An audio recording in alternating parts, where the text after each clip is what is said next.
bonjour. Aujourd'hui, on se penche sur la justice administrative sénégalaise. Un sujet clé, surtout si on prépare une dissertation dessus. On a des documents intéressants. L'idée, c'est de décortiquer un peu tout ça. Comment on obtient justice face à l'administration au Sénégal? Quelle structure? Quels tribunaux? Quels recours? Bref, de quoi bien organiser ses idées. Alors, on commence par un point fondamental et assez particulier au Sénégal. Le principe de l'unicité de juridiction. Un seul ordre judiciaire pour tout.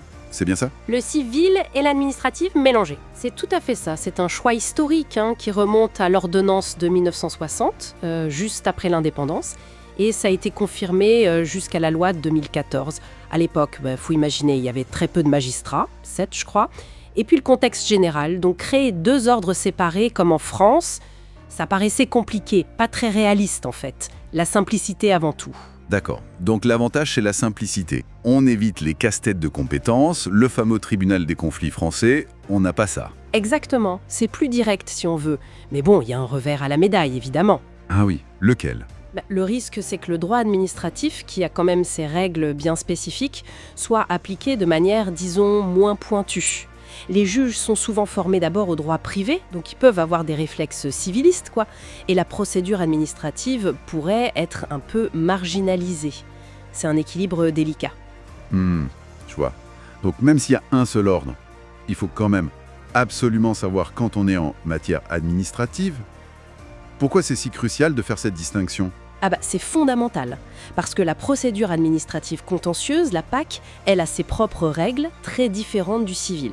L'exemple le plus frappant, et c'est un point clé pour une copie, c'est l'article 729 du Code de procédure civile. Il impose un recours administratif préalable. C'est-à-dire? Avant d'aller au tribunal contre l'État ou une collectivité, il faut d'abord leur adresser une réclamation, obligatoirement.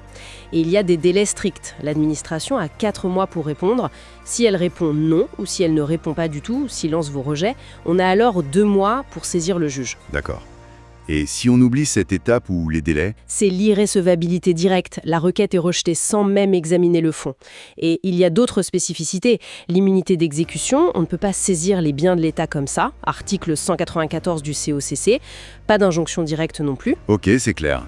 Mais alors, comment on sait si on est dans cette fameuse matière administrative, si la loi ne donne pas de définition précise? Bonne question. C'est la jurisprudence qui a dû clarifier les choses. En gros, il y a 2 critères qui ont été développés. Le critère matériel, on regarde le fond du problème. Est-ce que ça touche à des règles de droit administratif, un contrat public, une décision unilatérale de l'administration? Et le deuxième?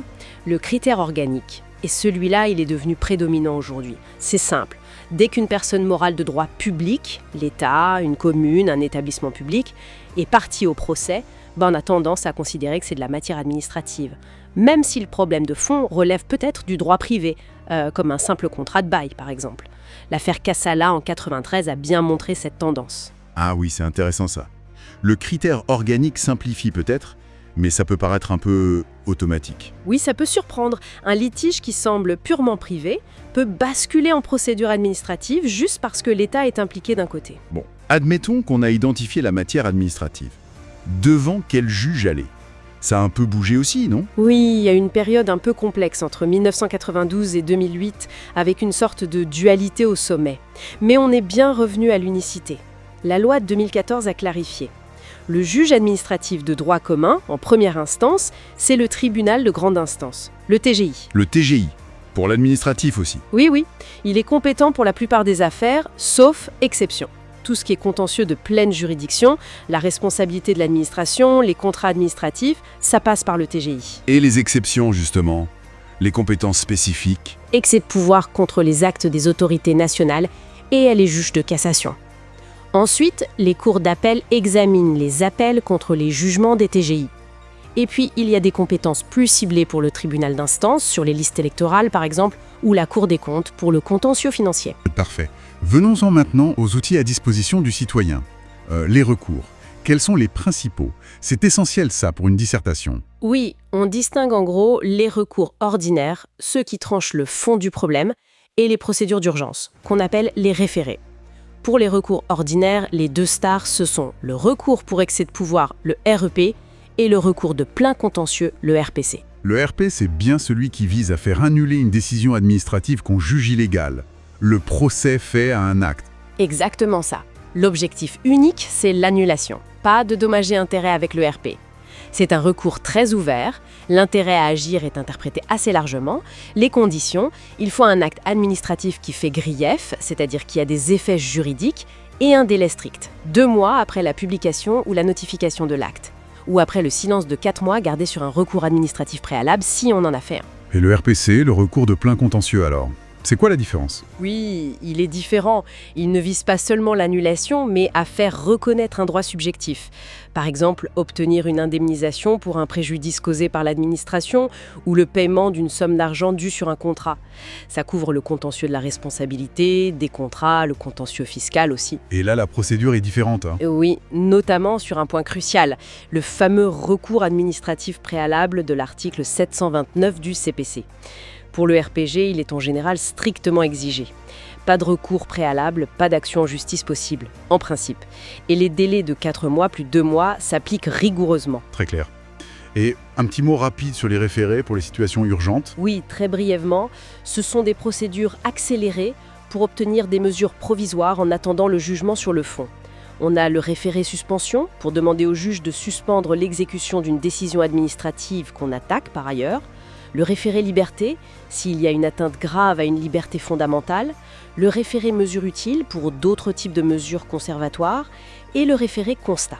Jugé rapidement par un juge unique, c'est ça? Voilà, et les décisions sont provisoires, elles ne lient pas le juge du fond. Bon, pour résumer tout ça, si on veut structurer une pensée sur le sujet, on part de l'unicité de juridiction, un choix sénégalais fort, mais attention, ça n'empêche pas des règles spécifiques pour l'administratif. La distinction se fait souvent sur la présence d'une personne publique, le critère organique, le TGI et le juge de base, et puis 2 grands recours au fond. Le REP pour annuler, le RPC pour obtenir quelque chose, avec des conditions très différentes, surtout ce fameux recours préalable obligatoire en RPC, sans oublier les référés pour l'urgence. Ce sont des points d'articulation clés. Tout à fait. Et peut-être une dernière réflexion pour ouvrir la discussion. Ce système, né un peu de la nécessité, doit aujourd'hui faire face à une action publique de plus en plus complexe. L'administration agit parfois via des entités privées, signe des contrats innovants. Est-ce que ce critère organique, si prédominant, est toujours le plus pertinent pour garantir la procédure la plus juste et la protection la plus efficace du citoyen face à toutes ces formes d'intervention?